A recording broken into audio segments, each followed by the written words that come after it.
Ya, bulan ini itu bulan yang penuh berkah. Ya, oleh karena itu, mari kita tingkatkan amalan di bulan ini seperti menjalankan sholat sunnah, sholat tahajud, membaca Al-Quran, mengamalkan sedekah, beriktikaf, dan berdoa dan berzikir. Nah, pada bulan Ramadan, Allah Subhanahu wa Ta'ala akan mengampuni dosa-dosa orang yang melaksanakan puasa dengan keimanan dan mengharap ridho Allah Subhanahu wa Ta'ala. Jadi ada hadis yang berbunyi, man shoma ramadana imanan wahtisaban ghufira lahu ma qaddama min dambi, yang artinya barang siapa berpuasa di bulan Ramadan dengan iman dan berharap pahala dari Allah Subhanahu wa Ta'ala, niscaya diampuni dosa-dosanya yang telah lalu.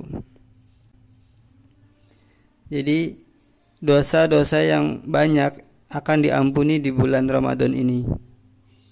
Jadi bulan ini bulan yang penuh rahmat, penuh ampunan, pembebasan dari neraka. Oleh karena itu, bulan ini harus melakukan kebaikan. Ramadan adalah bulan yang penuh keajaiban. Banyak hal-hal luar biasa yang ada di sana. Jangan lewatkan bulan ini tanpa semangat dan gerak untuk meraih keutamaan. Nah, bagaimana cara menggapai ridho Allah Subhanahu wa Ta'ala sepanjang bulan Ramadan ini? Baik, yang pertama iktikaf. Ya, Ramadan tahun ini berbeda. Biasanya ada yang berpikir ambil cuti untuk iktikaf. Namun sekarang tidak perlu cuti. Mudah-mudahan kita bisa iktikaf. Ya, jadi ada hadis tentang iktikaf yang bunyinya seperti ini. Barang siapa yang beriktikaf 1 hari karena Allah, karena mengharapkan ridho Allah Subhanahu wa Ta'ala, maka Allah Subhanahu wa Ta'ala akan menjauhkan antara dia dengan neraka sejauh 3 parit, yang jarak antara 1 paritnya lebih jauh daripada langit dan bumi. Hadis riwayat Tabrani, Baihaqi, dan Hakim. Ya, barang siapa beriktikaf penuh keyakinan dan keikhlasan, pasti Allah ampuni dosa-dosanya terdahulu. Hadis riwayat Bukhari dan Muslim. Selanjutnya adalah Rasulullah SAW iktikaf pada 10 malam terakhir. Sabdanya, carilah Lailatul Qadar pada 10 malam terakhir Ramadan. Hadis riwayat Bukhari dan Muslim. Ya, malam kemuliaan itu, Lailatul Qadar, lebih baik dari 1000 bulan. Quran surat Al-Qadar ayat 3. Ya, indikasi cinta Al-Quran salah satunya adalah rajin membacanya. Tapi yang lebih penting lagi adalah saat membaca Al-Quran, apakah kita benar-benar bisa menikmati? Nah, oleh karena itu di bulan yang penuh berkah ini kita harus memperbanyak membaca Al-Quran, karena Al-Quran turunnya di bulan Ramadan. Ya, sekarang tentang membaca Al-Quran. Jadi banyak sekali hadis-hadis Nabi Muhammad SAW yang menyebutkan tentang keutamaan membaca Al-Quran. Jadi hadisnya yang berbunyi, bacalah oleh kalian Al-Quran, karena ia atau Al-Quran akan datang pada hari kiamat kelak sebagai pemberi syafaat bagi orang-orang yang rajin membacanya. Hadis riwayat Muslim. Ya, adapun hikmah membaca Al-Quran antara lain, yang pertama ada 4 ya. Yang pertama, perniagaan yang tidak akan rugi.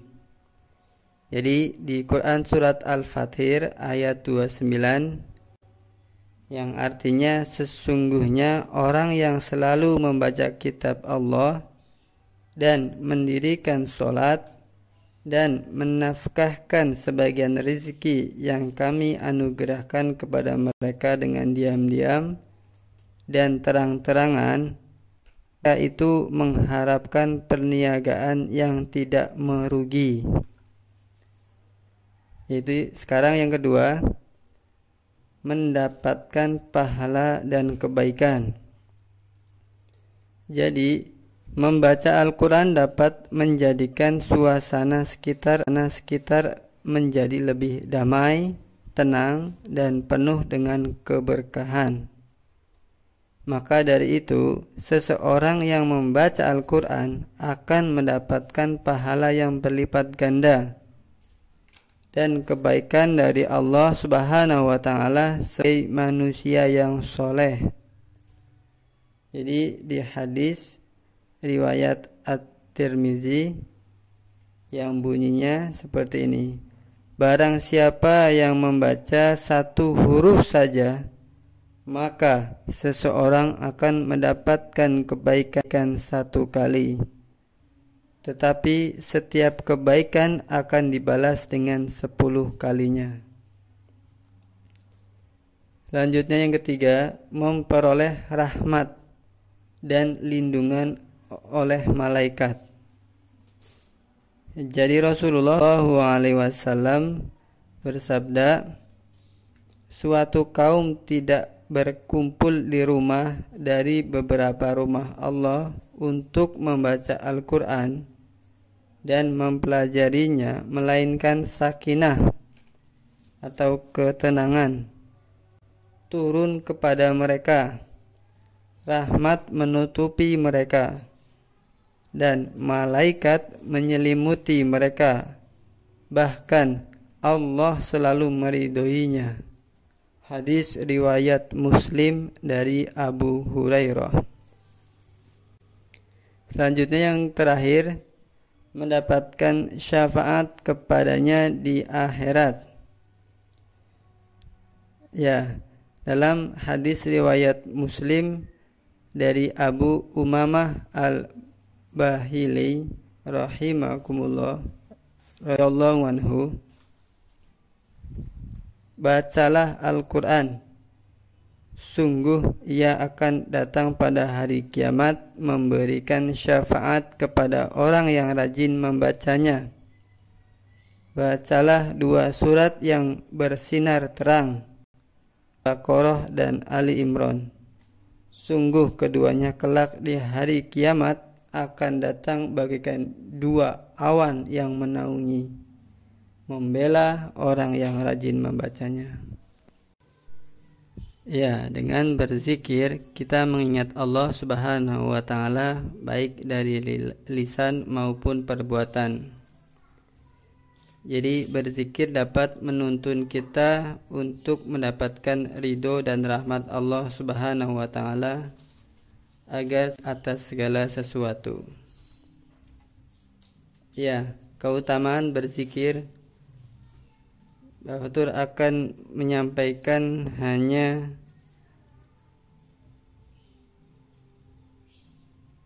hanya 7. Yang pertama, tercukupinya atas segala sesuatu. Ya, jadi manusia tidak benar mengetahui, sesungguhnya manusia tidak benar mengetahui segala sesuatu kecuali kehendak Allah Subhanahu wa taala.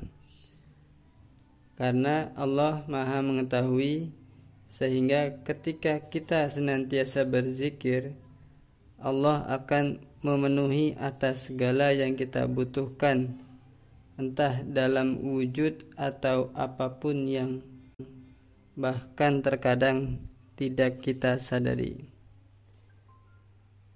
Selanjutnya, keutamaan berzikir, kita masuk surga.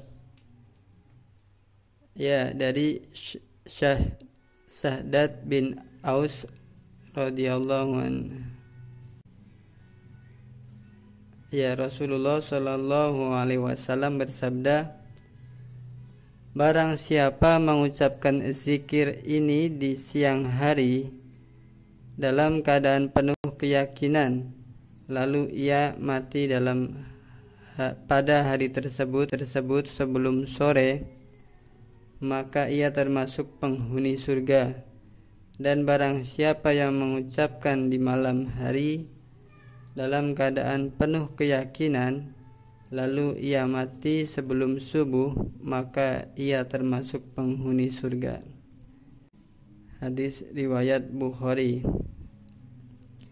Jadi zikirnya seperti ini: Allahumma anta rabbi la ilaha illa anta khalaqtani wa ana abduka wa ana ala ngahdika wa wa'dika mastata'tu a'udzu bika min syarri ma sana'tu abu'u laka bi ni'matika 'alayya wa abu'u bi dambi faghfirli fa innahu la yaghfirud dzunuba illa anta. Selanjutnya yang ketiga, kita memperoleh ridho Allah Subhanahu wa taala. Ya, yang keempat, mendapatkan tempat terbaik di hari kiamat. Jadi dari Abu Hurairah radhiyallahu anhu, ia berkata bahwa Rasulullah sallallahu alaihi wasallam bersabda, yang artinya barang siapa yang mengucapkan kalimat subhanallah wa bihamdi di pagi dan sore hari sebanyak 100 kali, maka tidak ada yang datang pada hari kiamat yang lebih baik dari yang dilakukan kecuali orang yang mengucapkan semisal atau lebih dari itu. Hadis riwayat Muslim. Selanjutnya yang kelima, mendapatkan kebaikan berkali-kali lipat. Jadi orang yang selalu berzikir dicatat baginya 10 kebaikan, dihapuskan 10 kesalahan, dan mendapatkan pahala layaknya memerdekakan 10 budak, serta dilindungi dari gangguan setan, sebagaimana dalam hadis yang diriwayatkan oleh An-Nasa'i, ya, yang artinya tidak ada ilah yang berhak disembah kecuali Allah semata, tidak ada sekutu baginya kerajaan dan segala puji dan segala pujian. Dialah yang berkuasa atas segala sesuatu. Yang bunyi zikirnya seperti ini: La ilaha illallah wahdahu la syarikalah lahul mulk wa lahul hamd wa huwa ala kulli syai'in qadir. Dibaca 10 kali. Yang keenam, tidak ada yang dapat memudaratkan. Selanjutnya yang ketujuh, yang terakhir, mendapatkan syafaat. Ya, selanjutnya bagaimana kita bisa menggapai ridho Allah Subhanahu wa taala di bulan Ramadan ini? Ya, dengan cara banyak berdoa dan memohon ridho Allah Subhanahu wa taala.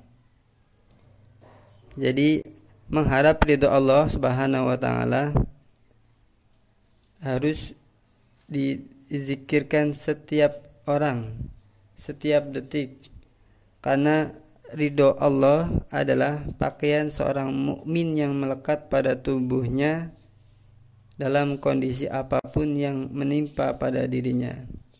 Jadi Nabi Muhammad SAW pernah mengajarkan kepada sahabat dengan doa yang pendek. Doanya, Allahumma inni a'udzubika biridhoka min sakhatik.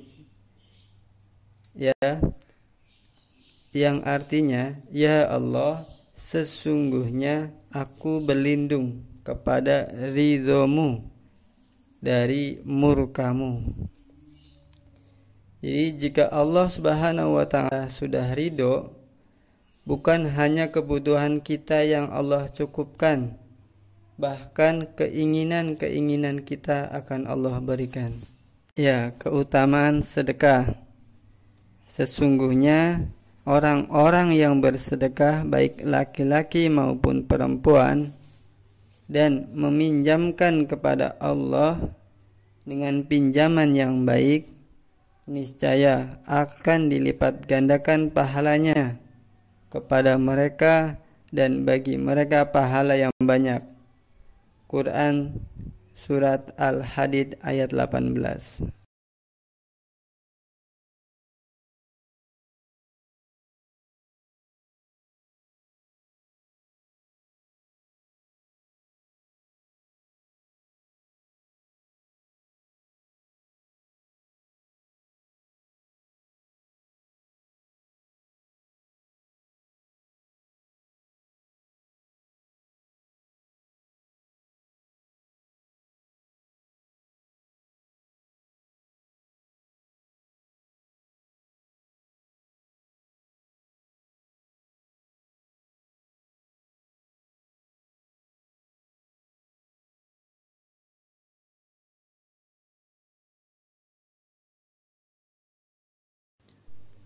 Ya, mengapa harus sedekah? Apalagi sekarang kita di bulan suci Ramadan ya. Jadi alasan mengapa kita harus sedekah, Pak Fatur akan menyebutkan hanya 4.